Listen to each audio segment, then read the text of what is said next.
विविध भारती पुणे प्रिया बेल्हेकर सादर करत आहेत पुणे वृत्तांत. पुणे आणि परिसरातील कोविड-19 रुग्णांची संख्या झपाट्यानं कमी होत असून त्यासाठी राखीव ठेवण्यात आलेल्या खाटा रिक्त दिसत असल्या तरी आता कोरोना काळ संपला अशा भ्रमात राहून उभी केलेली सुविधा बंद करू नका अशा स्पष्ट सूचना केंद्रीय पथकानं जिल्हा प्रशासनाला दिल्या आहेत. आरोग्य विभागाच्या सूत्रांनी दिलेल्या माहितीनुसार गेल्या काही दिवसात पुणे आणि परिसरात कोविड-19चे रुग्ण कमी झाल्यानं खासगी रुग्णालयातील अधिग्रहित केलेल्या एकंदर खाटांपैकी शिल्लक सुमारे 1800 खाटा अन्य रुग्णांसाठी संबंधित रुग्णालयाच्या ताब्यात देण्याचा निर्णय प्रशासनानं घेतला आहे. याशिवाय अनेक कोविड उपचार केंद्र बंद केली जात आहेत.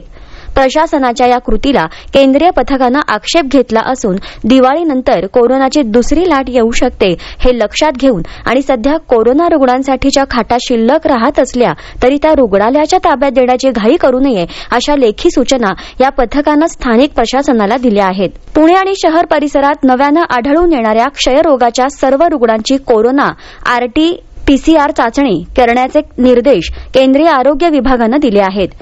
जिल्हा प्रशासनातील सूत्रांनी दिलेल्या माहितीनुसार देशाच्या विविध भागांमध्ये क्षयरोगाच्या रुग्णांमध्ये कोरोनाची लक्षणं निर्माण होत असल्याचं आढळून आलं असून खबरदारीचा उपाय म्हणून केंद्रानं सर्वच राज्यांना योग्य त्या तपासणीचे निर्देश दिले आहेत.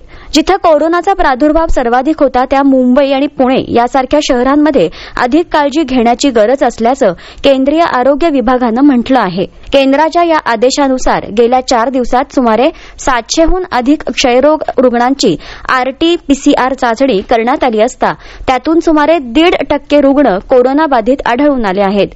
राज्य सरकारच्या माझे कुटुंब माझी जबाबदारी या मोहिमेत सारी आणि अन्न श्वसन यंत्रणेशी संबंधित आजारी व्यक्तींची तपासणी होत होती. मात्र आता ही मोहीम संपली असल्यानं नव्या संशयित रुग्णांची तपासणी करणारी कोणतीही व्यवस्थाच उपलब्ध नाही. या पार्श्वभूमीवर क्षयरोग रुग्णांची तपासणी महत्त्वपूर्ण ठरणार आहे. कोरोना प्रतिबंधात्मक लसीकरणाच्या पहिल्या टप्प्यात पुण्यात वैद्यकीय क्षेत्रातील सुमारे 50,000 आरोग्य कर्मचाऱ्यांना लस टोचण्यात येणार आहे. यात कोरोनाबाधितांवर उपचार करणारे सरकारी, खासगी क्षेत्रातील डॉक्टर, परिचारिका आणि अधीक्षक आरोग्य अधिकारी, निमवैद्यकीय कर्मचारी, सहाय्यक आरोग्य कर्मचारी आणि वैद्यकीय विद्यार्थ्यांचा समावेश आहे. आतापर्यंत सुमारे 32,000 अर्ज पुणे महानगरपालिकेकडे दाखल झाले असल्याची माहिती महापालिका आरोग्य विभागाकडून आज देण्यात आली.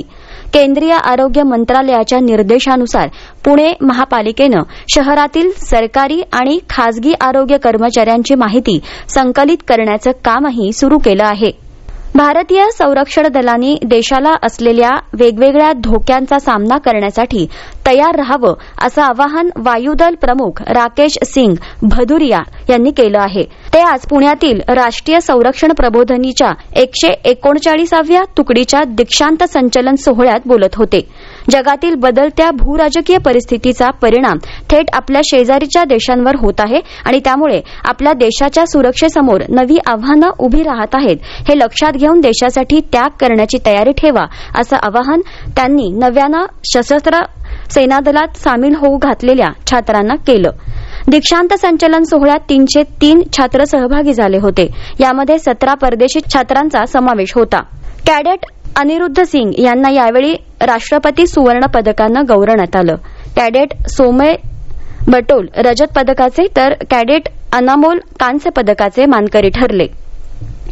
Chief of staff banner India स्क्वॉडला देण्यात आला. कोरोना विषाणूच्या प्रादुर्भावामुळे यंदा छात्रांच्या पालकांना आमंत्रित करण्यात आलं नव्हतं. संचलन सोहळाही सुरक्षित अंतराचे नियम पाळत पार पडला.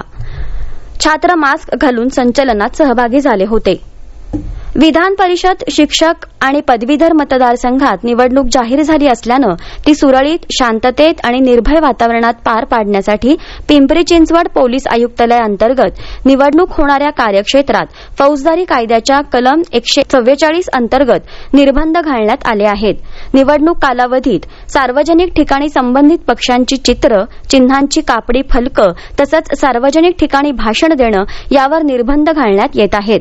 निवडणूक कालावधीत जिल्हाधिकारी कार्यालय, सर्व शासकीय कार्यालय आणि विश्रामगृह या ठिकाणी कोणत्याही प्रकारच्या मिरवणुका काढणं, मोर्चा काढणं, सभा घेणं, उपोषण करणं आणि कोणत्याही प्रकारच्या घोषणा देणं, वाद्य वाजवणं किंवा गाणी म्हणणं किंवा इतर कोणत्याही प्रकारचा निवडणूक प्रचार करणं यावर बंदी घालण्यात येत असल्याचं आदेशात म्हटलं आहे.